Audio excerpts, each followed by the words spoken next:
Welcome to the Friends with Money podcast, brought to you by Money Magazine, creating financial freedom for Australians since 1999. Hello, and thanks for joining us for another episode of the Friends with Money podcast. My name is Tom Watson, a senior journalist here at Money Magazine, and it's great to be with you once again. Today, we're going to be exploring the idea of aligning our money with our values. Of course, this isn't a particularly new idea, well, in a broad sense, because people have been putting their money where their mouth is and talking with their feet since, they had mouths and feet and money. But how does that work with investing where the aim of the game is to make money? Is there a fundamental trade-off between values-based investing and returns? And are issues of sustainability and ethics things that we should care about when it comes to investing, or should they be left at the door? Well, here to help us dig into some of those questions and more is my colleague, managing editor of FS Sustainability and host of the Greenway podcast, Rachel Alembakis. Rachel, thank you so much for joining us. I'm absolutely delighted, Tom. And I think, can we call this our first crossover episode? We can. We're making it happen. Innovating. I love it. But truly, it's great to have you on the show. Pleasure. I'm very excited about this topic. So to start us off, Rachel, what do we actually mean by sustainability in this context? It's a great question, and it doesn't have a precise answer, which is unfortunate or fortunate, depending on what side of the aisle you sit on. So when we talk about sustainability and ESG investing, we refer to a really broad umbrella, which can go all the way from just including key environmental, social, or corporate governance issues like, does a company have a net zero target? Are they making sure there's no modern slavery in their factory supply chain? Are they paying their executives in ways that maximize shareholder and stakeholder benefit? Just on the one hand, and not just using that as a data source to increase risk and return outcomes, moving along towards greater and greater consideration of those E, S, and G issues with an increasing values lens. So that goes all the way out to impact investing and ethical investing, where an investor's personal or group values come into consideration when they decide that trade-off between risk and opportunity. So I kind of think of it as an umbrella, as opposed to sort of a sort of a spectrum, as opposed to a one solid definition. I like that umbrella metaphor. I think that works well. But what are we actually kind of talking about here in terms of investment scope? Are we just talking about, the individual shares that you or I might hold, or does it go beyond that? It can be the individual shares that people invest in directly, all the way through to their choice in superannuation fund options. And it's a really broad, it's a really broad sector at this point in Australia. As you mentioned, it's you can trace it all the way back to, say, the origination of Sharia finance, for example. If you're talking about values-based investing, where people of the Muslim faith integrate their faith tenets into the decisions they make on investing. But sort of in the modern context, in Australia, we've been able to track through our sister company, Rainmaker Information, that there are $444 billion in change in ESG, ethical, and socially responsible investment choices at the end of March 2022 here in Australia. So we're actually talking about a really big scope of money. So it can be anything from, as I said, the direct shares that you trade yourself, through to ETFs, managed funds, separately managed accounts, and also your superannuation fund can be a source of ESG-based investing. So that's a huge amount of money, and I guess there's a reason for that. But a question that I have to ask that I guess relates to that is, and I'm sure you've been asked this many times before, Rachel, but do you have to sacrifice performance to invest sustainably? Over the long term, no. Again, Rainmaker Information has run numbers on this because we like to be sure that what we're talking about is empirically matched by the numbers. And so, sorry, I'm just going to quote for some numbers, so I'm just going to make sure that I'm getting that down correctly. So let's just take the example of superannuation, Tom. So if we're looking at your average workplace superannuation ESG option versus a regular benchmark of a growth fund option within super versus just a balanced index over 1 year, 3 year, 5 year, 7 year, and 10-year time horizons, the returns from the ESG option basically track the growth and the balanced index. So over the 10-year mark, ESG options return 7.7% versus 8.4 for growth index. So if you're in a growth option in your super fund, you might have done a little bit better versus a balanced option, which is just a regular option, 7.1%. So you're outperforming the balanced index. You're slightly underperforming the growth index over a 10-year time horizon. Now, that's the long term. Over the short term, if you're choosing a fund that doesn't invest in fossil fuel companies, your oil, your gas producers, you did miss out on some significant returns in 2022. So it's a trade-off, right? Are you going to go to maximize your financial value? Are you going to invest in a way that maximizes your personal values? And that's a decision that's up to yourself in conjunction with whatever financial advisor you may use. But to underline the point there, Rachel, over the long run, it doesn't seem like there's a huge disadvantage necessarily. That's correct. To matching. And in certain years, in the short term, it can even you can even see outperformance. So, for example, during the height of COVID, when the healthcare and technology sector was going gangbusters, a lot of ESG funds were outperforming the index because they're more heavily exposed towards those companies on a variety of grounds, either because they're trying to maximize for public health good, or they're minimizing on companies that might have heavy fossil fuel exposure. And so healthcare and IT tend to have slightly lower profiles from that perspective. So it's, some years there's outperformance. Some years, if you're not exposed to fossil fuels like last year and into this year, you're getting that underperformance. But over the long term, your returns are like for like, relatively speaking. That's so interesting. Well, I think that kind of not necessarily dispels that myth, but at least gives people some numbers to think about when they're weighing that up.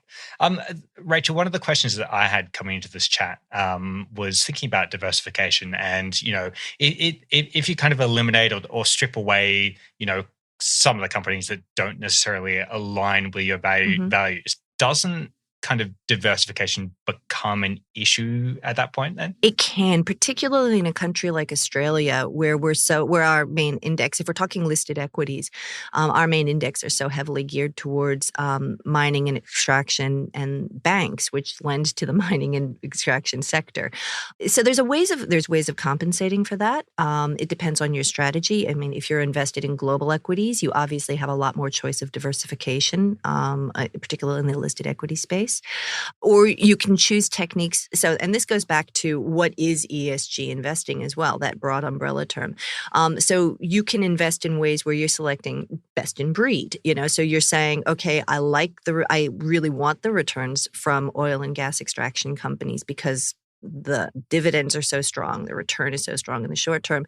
So I'm going to pick the best in the sector, the ones that have the relative best performance on environmental, social, and corporate governance, and leave the ones that that are scoring poorly on those metrics to the side.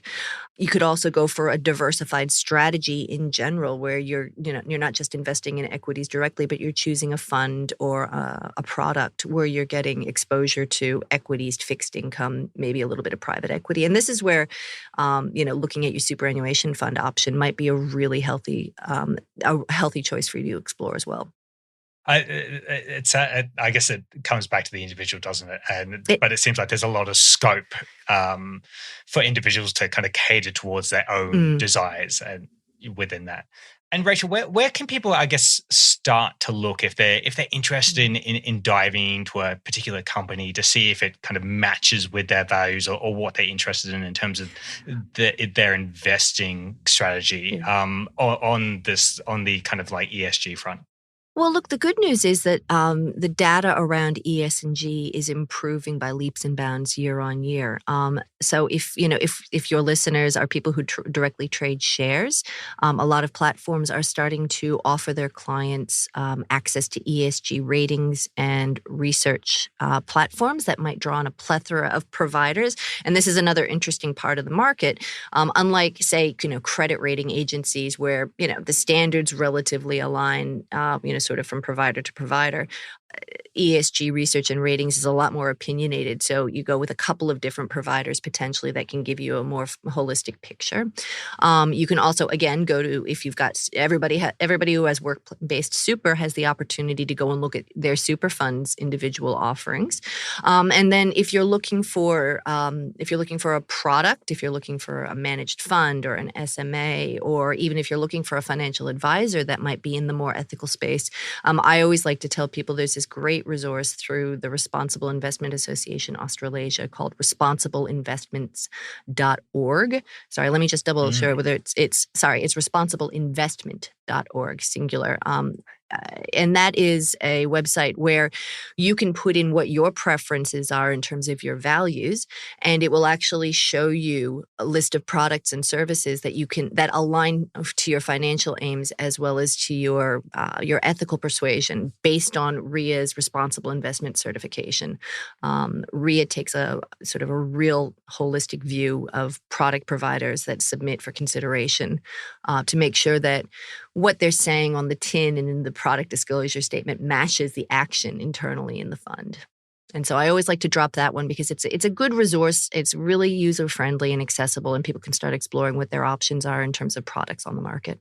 Well, we'll definitely pop that in the show notes for anyone who's interested. And you've given me a very natural segue to my final question, Rachel, which is one that's been getting a fair few headlines recently as well, which is greenwashing. So what is greenwashing, and why is it, I guess, something that people should be aware of? Yeah, look, greenwashing is if it isn't climate change, it's greenwashing when it comes to the topic on everybody's list in the ESG sector. Greenwashing is a huge concern for the industry at the moment. To give it sort of a technical definition, greenwashing refers to misleading statements that would make an investor believe that the product that they're investing in or buying, because it's not just about financial services, it's about, are you buying, the car you're buying, the house you're buying, sort of solar panels, things like that, that the statements that are being made would mislead you into believing that a product or service is more sustainable than it really is in practice. And it's become a real issue that the regulators in the market are engaging with. So ASIC, the securities watchdog, the ACCC, the competition watchdog, have all put out information and have been doing investigations of their relative regulated entities, and have come up where there have been certain shortcomings. So currently, there have been fines that have been levered, and one superannuation fund will be taken to court over their greenwashing allegations. And fundamentally, it's about a misalignment, right? So if a fund says, for example, that we are tobacco-free, but yet they're invested in Coles or Woolies, which sells cigarettes on the market, is that really tobacco-free? And it can be very fine levels of difference, but it's about being precise, making sure that the contents of the tin match what it says on the label. And a lot of people in the industry right now are going back and reviewing their products and services to make sure that they're keeping in line with the regulation. And that sounds great from a consumer perspective, because at the end of the day, you want to be able to rely on the information that you're given, and to 100% invest in a company or a fund that matches with that. Exactly. Look, and a lot of this is going to go around like net zero commitments. So any number of companies in Australia, around the world, are saying that they'll be net zero by 2050. Well, what does that actually mean, and how are they planning to get there? And when you're forecasting out, sort of 27 years in the future, are you actually making claims that are tenable and backing it by the action over the short term? And so it's look, I know an awful lot of lawyers and risk people who are closely looking at documentation across Australia to make sure that what's being said can be supported defensively. Good is all I can say. That sounds great. Rachel, this is such a massive subject, and I think you've done an excellent job of explaining some of the basics to us today. So thank you so much for coming on. But before we let you go, where can listeners find more of you if they want to hear your voice or read your words? Oh, well, thank you for the opportunity to plug my pluggables, Tom. You can listen to the Greener Way podcast, which is a podcast where we have interesting, informative, hopefully entertaining discussions with key people in across corporate Australia, in investment in Australia, just talking about the big issues and the progress we're making towards ESG. You can also go to www.fssustainability.com.au and subscribe to our free weekly newsletter where we do a deep dive every week in sustainability issues for investors in corporate Australia. I would highly recommend those both, listeners. So go Too and kind, give Tom. Rachel Too some kind. support. Thank you so much for coming on board today, Rachel. Seriously, I've learned a lot, and it's been such an interesting chat. Absolute pleasure, and thanks for giving me the time, Tom. We'll have you back on for sure. Perfect. Before you take off those headphones, though, dear listener, don't forget that we'd love to hear from you if you have any questions, comments, or even story ideas for the show. So to send something our way, make sure you use our dedicated email, which is podcast@moneymag.com.au. And if you love the show, you can help spread the word by sharing it or recommending it to your own friends or family, or you can leave us a glowing review on iTunes or the Apple Podcast app. Both of those really do help us out, so we really are very grateful to those of you who have done so already. Last of all, you can keep up to date with all the latest financial news and views on our website by heading over to moneymag.com.au.